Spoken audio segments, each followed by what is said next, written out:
का चरित्र कथा है कि जिस बच्चे को, जिस मनुष्य को, जिस स्त्री को, जिस कन्या को, जिस बेटे को, बेटी को, बुजुर्ग को, महिला को, पशु को, पक्षी को, जानवर को, जलचर को, थलचर को, किसी को भी अगर शंकर जी की पूजन करना नहीं आए, आड़ी टेढ़ी भी कर देगा तो भी शंकर भगवान उसको स्वीकार कर लेंगे और शंकर उसको वर प्रदान कर देंगे।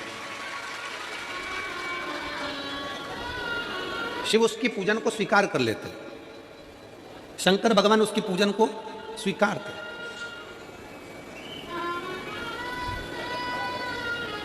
कोई दुनिया में आकर तुमसे कह देना कि मैं इतना विद्वान हूं कि मैं भगवान की पूजन सबसे अच्छी करता हूं।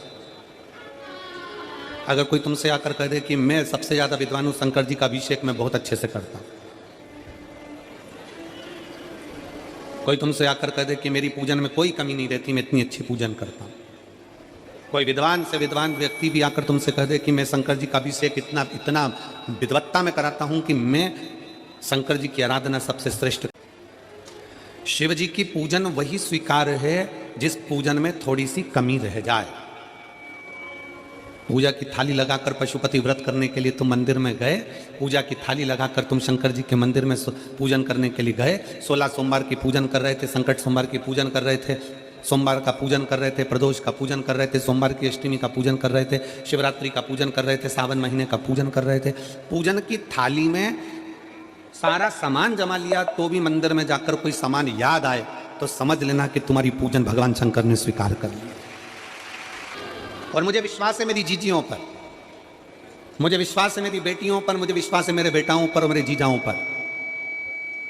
मेरी जीजियों ने, मेरे जीजाओं ने, मेरी बेटियों ने तभी तो मंदिर में पूजन करी होगी। बोलो करी कि नहीं करी किसी मंदिर में जाकर पूजन? जम के बोलो जरा, करिए ना।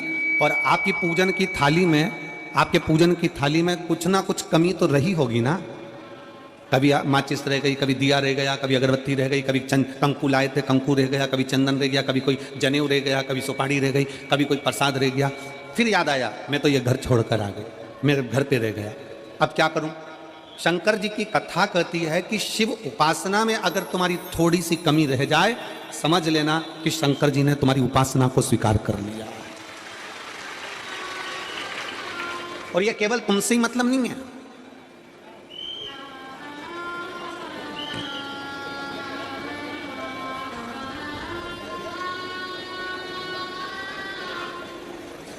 केवल आपसे मतलब नहीं है कि आपकी पूजन में ही, उपासना में कमी रह जाए। ये शंकर भगवान का वर है, ये शिव जी का वर है। किसको? भगवान नारायण को। जिस समय पर नारायण ने संकल्प लिया था कि सावन के महीने में 108 कमल के पुष्प रोज समर्पित करूंगा। सुनिए कथा सबने, 108 कमल के पुष्प भगवान नारायण ने संकल्प लिया कि मैं भगवान को रोज दूंगा।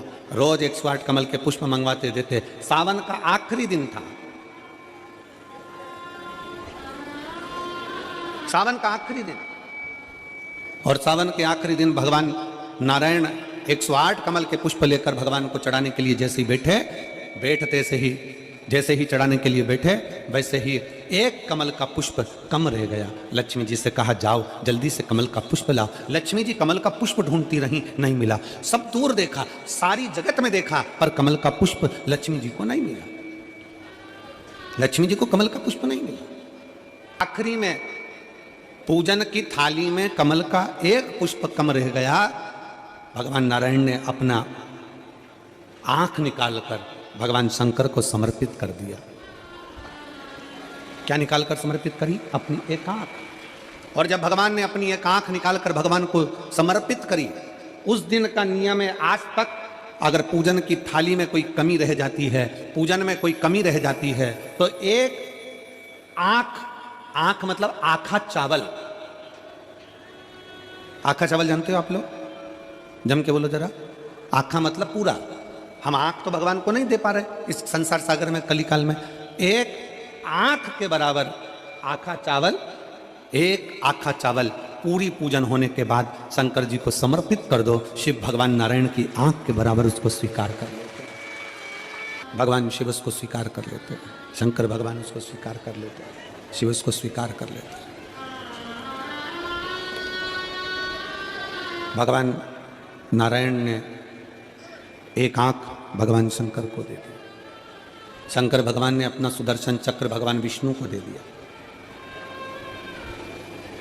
भगवान शंकर त्रिनेत्रधारी हो गए और भगवान नारायण सुदर्शन चक्रधारी हो गए।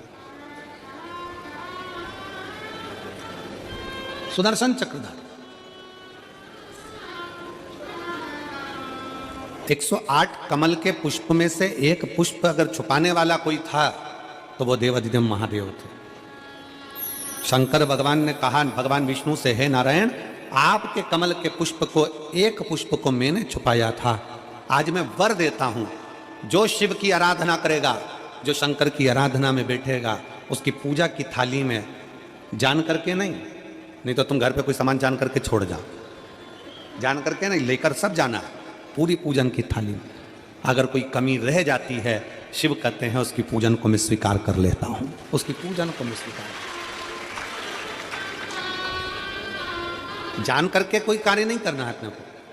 नहीं तो तुमने सोचा कि पूजा की थाली में सब कुछ रख लूं, एक सामान घर पे छोड़ दूं, सीवर वाला महाराज जी बोला है, ऐसा काम नहीं करना। कई लोग जान कर जब घर से निकलते हैं तो कोई शुभ शकुन करना रहता है तो जान करके शुभ शकुन करते हैं। गाय को घेर के लेकर आएंगे, बछड़े को घेर कर लेके आएंगे कि आज ये जा रहे हैं तो इनके सामने से दूध पीती हुई बछड़ा और गाय निकलेगी तो शुभ शकुन होगा। अब वो तो अनायास कोई शुभ शकुन हो जाए, अचानक से कलश लेकर कोई स्त्री निकल जाए। जब हम नेपाल में कथा करने के लिए गए तो वहां पर कान वाले ने पत्र लिखा, और शायद नेपाल की कथा में वो पत्र आप लोगों ने सुना भी होगा। उस दुकान वाले ने अपने पत्र में लिखा कि गुरुजी, मेरी दुकान बिल्कुल नहीं चलती थी और मैं किसी देवता पर भरोसा नहीं करता, मैं कहीं नहीं जाता, पर 15 घर छोड़कर एक लड़का रोज प्रतिदिन 1 लोटा जल लेकर शंकर जी के मंदिर में जाता है और मेरा दुकान पे आने का समय वही टाइम होता है। वो लोटा लेकर निकलता है और मैं दुकान की ओर बढ़ता हूँ, दोनों का मिलना थोड़ा आगे होता है। गुरुजी, जब से वो 1 लोटा जल भरा हुआ कलश मेरे सामने से निकल कर जाता है, तब से मेरी दुकान चलना इतनी प्रारंभ हो गई कि मुझे पीछे पलट कर नहीं देखना। अब ना उस दुकानदार ने उस लोटे वाले को कहा कि तू जल लेकर जा, उस लोटे वाले ने भगवान शंकर की कथा को श्रवण करा और 1 लोटा जल लेकर शंकर के मंदिर में जाना प्रारंभ करा। संसार के ऐसे कई शिव भक्त हैं जो अपने घर से 1 लोटा जल लेकर शिव जी के मंदिर में जाते हैं। कोई सुबह सुबह निकल कर जा रहा होता है, भरा हुआ लोटा उसके सामने से निकलता है तो शुभ शकुन हो जाता है और जाते हुए का कार्य सफल हो जाता है। अपने आप मंगल शकुन हो रहा है, अपने आप मंगल शकुन हो रहे हैं।